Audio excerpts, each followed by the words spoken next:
Om Namo Venkatesaya. Welcome back to my channel Tirupati. ముందుగా మీ అందరికీ కూడా నమస్కారాలండి. తిరుమల అప్డేట్స్కి స్వాగతము. తప్పకుండా మన వీడియోని లైక్ చేయగలరు, మన ఛానల్ని సబ్స్క్రైబ్ చేయగలరు. కామెంట్ సెక్షన్లో వాట్సాప్ టెలిగ్రామ్ నెంబర్ ఇస్తాను, అక్కడ మీరు జాయిన్ అవ్వగలరు. ఈ వీడియోలో ఈరోజు డయల్ యువర్ ఈవో విధానం ద్వారా భక్తులు మన ఈవో గారిని అడిగిన ప్రశ్నలు, వాటి యొక్క సమాధానాలు మీ అందరికీ వివరిస్తానండి.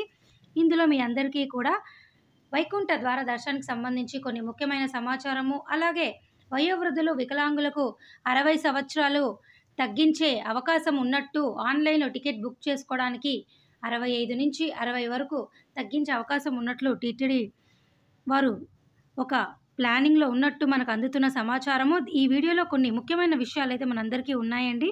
దయచేసి ఈ విషయాలన్నీ మీరు తెలుసుకోగలరు. నేను ఒకటి ప్రశ్న చదువుతున్నాను, చూడండి మీరు. ఇక్కడ ఫస్ట్ ప్రశ్న శ్రీమతి మునిలక్ష్మి గారు తిరుపతి నుంచి అడిగారు.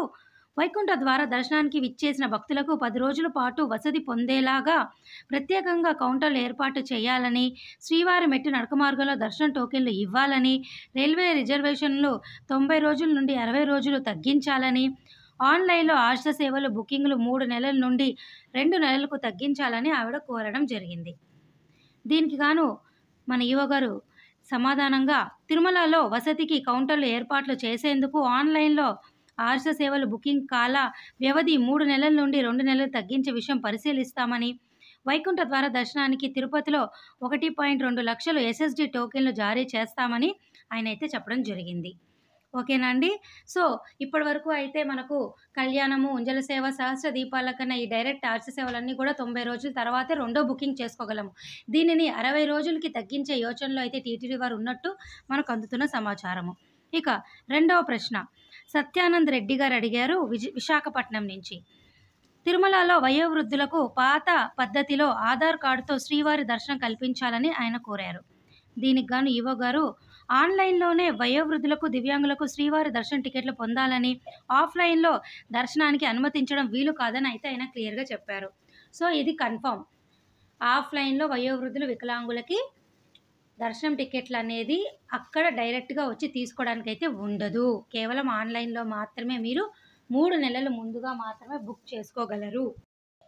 ఇక మూడో ప్రశ్న నరసింహారావు గారు అడిగారు హైదరాబాద్ నుంచి. కరోనా సమయం నుండి ఎస్వీబీసీలో భారతము, భాగవతము, రామాయణం వంటి కార్యక్రమాలు చాలా బాగున్నాయి. ఇటీవల కాలంలో నిలిపేశారు. వీటిని తిరిగి ప్రారంభం చేయాలని ఆయన కోరారు. ఈవో గారు పరిశీలిస్తామని అయితే చెప్పడం జరిగింది. నాలుగో ప్రశ్న ప్రకాష్ రావు గారు అడిగారు. శ్రీవారి దర్శనానికి వచ్చేటప్పుడు ఆలయంలో విధులు నిర్వహిస్తున్న సిబ్బంది దురుసుగా ప్రవర్తిస్తున్నారు. సన్నిధిలో శ్రీవారి సేవకులకు, మహిళా ఉద్యోగులను గమనించట్లేదు అని చెప్పడం జరిగింది. దానికని ఈవో గారు అన్నారు కదా, భక్తులతో దురుసుగా ప్రవర్తించిన సిబ్బందిపై చర్యలు తీసుకుంటామని, మహిళా ఉద్యోగులను నియమిస్తామని అయితే ఆయన చెప్పడం జరిగింది. ఐదవ ప్రశ్న సత్యనారాయణ గారు విజయవాడ నుంచి అడిగారు. తిరుమలలో వృద్ధులు వసతికి సిఆర్ఓ ఆఫీస్కి వెళ్ళి ఎక్కువ సమయం నిలబడాల్సి వస్తోంది. రామ్ బగిచా బస్టాండ్ దగ్గర కౌంటర్లను పునఃప్రారంభించండి. దానికి గాను ఈవో గారు ఆఫ్లైన్లో వసతి పొందే వృద్ధులకు ప్రత్యేక ఏర్పాట్లు పరిశీలిస్తున్నాము అని కూడా ఆయన చెప్పడం జరిగింది. సో తొందరలో మీ అందరికీ కూడా ఎవరికైతే పెద్దవాళ్ళు ఉంటారో వాళ్ళందరికీ ఆఫ్లైన్లో ఈజీగా రూములు పొందడానికి కొన్ని ప్లానింగ్లు అయితే జరుగుతున్నట్టు మనకు అందుతున్న సమాచారం. ఆరవది సుమన్ గారు అడిగారు, వరంగల్ నుంచి అడిగారు. అంగప్రదక్షిణ టోకెన్లు ఆఫ్లైన్లో జారీ చేయండి అని. దానికి ఆయన ఈవో గారు ఆఫ్లైన్లో అంగప్రదక్షిణ టోకెన్లు జారీ చేయడం కుదరదు అని క్లియర్గా చెప్పేశారు. ఏడవది విష్ణు రేణుగుంట నుంచి అడిగారు. అలిపిరి చెక్ పాయింట్ వద్ద భద్రతా సిబ్బంది లగేజ్లు సరిగ్గా చెకింగ్ చేయటం లేదని, ఆన్లైన్ లక్కీ డిప్ వేయడానికి కుటుంబంలో 2కి కాకుండా 3కి అవకాశం కల్పించండి అని అడిగారు. దానికి గాను ఈవో గారు అలిపిరి వద్ద భద్రతా సిబ్బంది క్షుణ్ణంగా తనిఖీ చేసేలా చర్యలు తీసుకుంటాం. కుటుంబంలో 2కి మించి అవకాశం కల్పించడం కష్టమని అయితే ఆయన చెప్పడం జరిగింది. రాజేశ్వరి బెల్లం గారి నుంచి అడిగారు. వైకుంఠ ఏకాదశి శ్రీవారి సేవ అదనపు కోట విడుదల చేయలేదు అని అడిగారు. దానికి ఈవో గారు వైకుంఠ ఏకాదశికి అవసరమైన సేవకులు ఆన్లైన్లో రిజిస్ట్రేషన్ చేసుకున్నారు, కావున అదనపు కోట అవసరం లేకుండా పోయింది అని చెప్పడం జరిగింది. 9వ ప్రశ్న దేవికి గారు అడిగారు శ్రీరంగం నుంచి. 3 నెలల ముందు శ్రీవారి దర్శనం టికెట్లు బుక్ చేసుకొని రాలేనప్పుడు ఆ టికెట్లను అదే నెలలో మరో రోజు స్వామివారిని దర్శించుకోవడానికి అవకాశం కల్పించండి.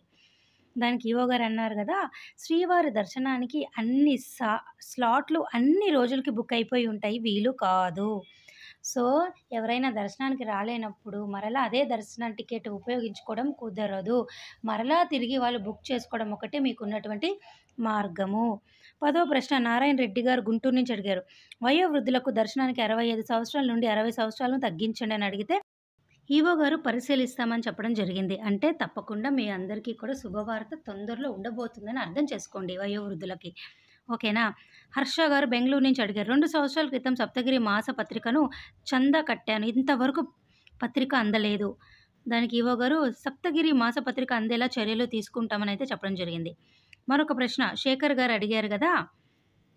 మచిలీపట్నం నుంచి శ్రీవారి దర్శనానికి ప్రవేశించే మార్గం చాలా దూరంగా ఉంటుంది. రద్దీ లేని సమయంలో దూరం తగ్గించండి. తిరుమలలో టాక్సీలు అధికంగా డబ్బులు వసూలు చేస్తున్నాయి. టీటీడీ ఉచిత రవాణా బస్సుల సంఖ్యను పెంచండి అని దీనికి గాని ఈవో గారు అన్నారు కదా, తిరుమలలో భక్తుల రద్దీ లేని రోజుల్లో దగ్గరగా భక్తులను అనుమతిస్తున్నారు. ప్రైవేట్ వాహనాలు ఎక్కువ మొత్తంలో భక్తుల నుండి డబ్బులు వసూలు చేస్తే చర్యలు తీసుకుంటాం. భక్తుల సౌకర్యార్థం టీటీడీ ఇప్పటికే 12 ధర్మరథాలను నడుపుతోంది. త్వరలో మరిన్ని వాహనాలు రానున్నాయి. ఓకేనా? 13వ ప్రశ్న నారాయణ గారు తుని నుంచి అడిగారు. వైకుంఠం క్యూ కాంప్లెక్స్ కంపార్ట్మెంట్లో టీటీడీ సిబ్బంది ఫోన్ ఏర్పాట్లు చేయండి. అప్పుడు ఈవో గారు అన్నారు కంపార్ట్మెంట్లో ఫోన్ సౌకర్యం ఉంది, సిబ్బంది ఉన్నారు అని చెప్పడం జరిగింది.